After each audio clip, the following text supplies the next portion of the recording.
سر اب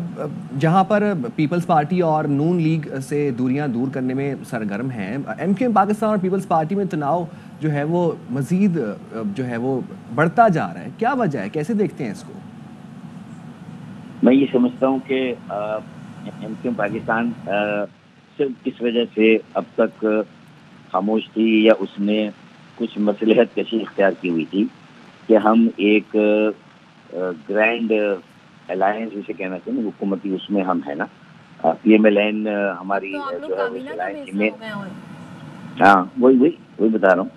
تو اور اس میں چونکہ پیپلز پارٹی بھی کابینہ کا حصہ نہ ہو لیکن اس الائنس میں ایک حلیف جماعت کے طور پہ تو وہ بھی ہے نا، اور کیونکہ پی ڈی ایم ون کا بھی جب یہی ایکویشن تھی تو پیپلز پارٹی نے تو ایم کیو ایم پاکستان کے ساتھ ایک باقاعدہ معاہدہ کیا تھا تحریری، جس پر بلاول بھٹو زرداری صاحب اور آصف علی زرداری صاحب کے دستخط ہیں اور جس کی ضمانت مولانا فضل الرحمان صاحب نے اور شہباز شریف صاحب نے اس وقت دی تھی۔ تو ہماری امید یہی تھی کہ یہ جو ضامن ہیں وہ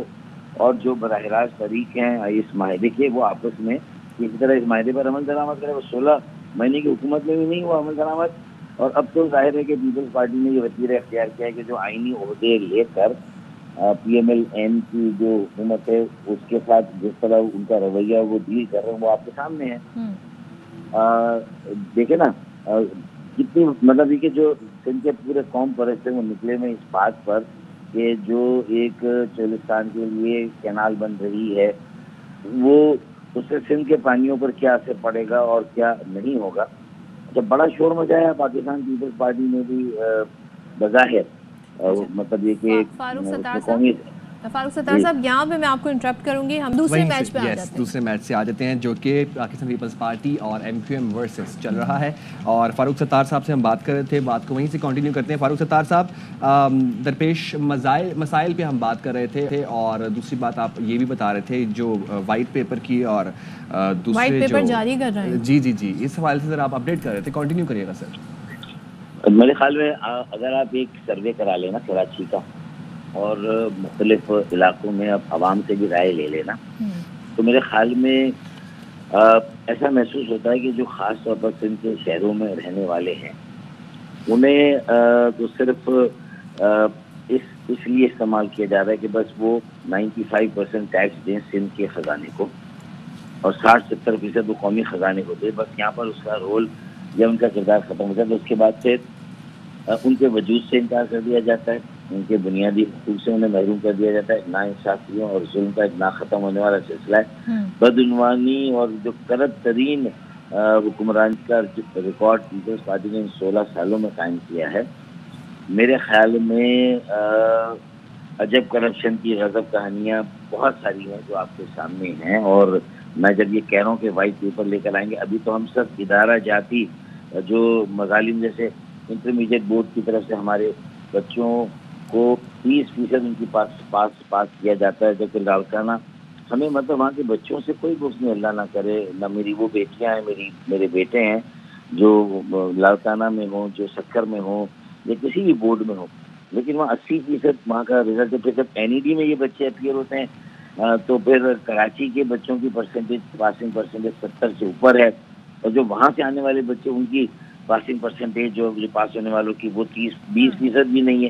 تو مطلب ایک واضح فرق نظر آ جاتا ہے کہ مطلب یہ ایک خاص منصوبہ بندی کے تحت ہو رہا ہے کہ پہلے کوٹا سسٹم فاروق ستار صاحب، شرجیل میمن اس سارے ایشو پر آپ لوگوں کو یہ دعوت دے رہے ہیں، کہتے ہیں جی ہم آڈٹ کے لیے بھی تیار ہیں، ہم شفاف آڈٹ کے لیے تیار ہیں، ثبوت کیا دیں گے؟ ایک تو سوال یہ ہے، دوسرا وہ یہ کہتے ہیں کہ جعلی ڈومیسائل پر بھرتی اور 25 ارب روپے غائب ہونے کے ثبوت فراہم کیے جائیں۔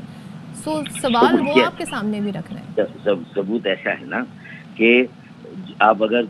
کے ایم سی کے ٹاؤنس 25 ٹاؤنس کے ایم سی اور واٹر سیوریج کمپنی اور کے ڈی اے کے ریکارڈ میں جائیں نا تو وہاں جو لوگ 2017 سے ریٹائر ہوئے ہیں ان کا سارا ایک جو ہے وہ آپ نکال لیں ریکارڈ اور بتا دیں گے ان میں سے 10,000 لوگ کے ایم سی کے ہیں، 5,000-6,000 لوگ واٹر بورڈ کے ہیں، 2-3,000 کے ڈی کے ہیں، یہ 20,000 لوگوں کو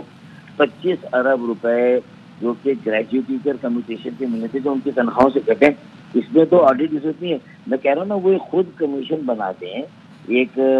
عدلیہ کے ججوں پر مشتمل ہو، کوئی سینئر ریٹائرڈ ایسے افسران ہو کہ جو کہ غیر جانبدار ہو، جن کی انٹیگریٹی جو ہے ہر شک و شبے سے بالا تر ہو. تو میرے خیال میں ہم نے تو یہ اس کا جواب دے نا. وہ ہماری جو اسپیسیفک باتیں ہیں، چاہے وہ پینشنرز کو کمیوٹیشن گریجویٹی نہیں ملی، ان کے بچوں کی شادیاں ہیں، ان کے اور اخراجات ہیں، انہوں نے کوئی منصوبہ بنا اور ان کی تنخواہ کے پیسے کرتے ہیں. یہ کہاں کے 25,000 روپے. اسی طریقے سے آپ واٹر دیکھیں، جو میں نے انٹرمیڈیٹ بورڈ کا بتایا، ایک کوٹا سسٹم جہاں جعلی ڈومیسائل پہ ہم نے کیس کیا ہوا ہے، کورٹ میں کیس کیا ہوا ہے. 54,000 نوکریاں جو بغیر خانہ پوری جو فارمیلٹیز پوری کی بغیر میرٹ سیٹ کے دی گئی، وہ تو سندھ ہائی کورٹ نے ہمارے کو فیصلہ دے کے قلعدم کی ہے وہ نوکریاں. ان ساری باتوں کا جواب دینے کی بجائے، اپنی غلطی ماننے کی بجائے اور آئندہ اپنی اصلاح کرنے کی بجائے اور اپوزیشن کے وجود کو تسلیم کر کے، ان کے شہروں میں رہنے والوں کے بھی حقوق کو تسلیم کر کے، جو یہ جو ڈمپر کنٹینر میں جن لوگوں کی شہادتیں ہو رہی ہیں، اس میں دن کے وقت اگر 90% حادثات ہوئے اور انتظامیہ اگر یہ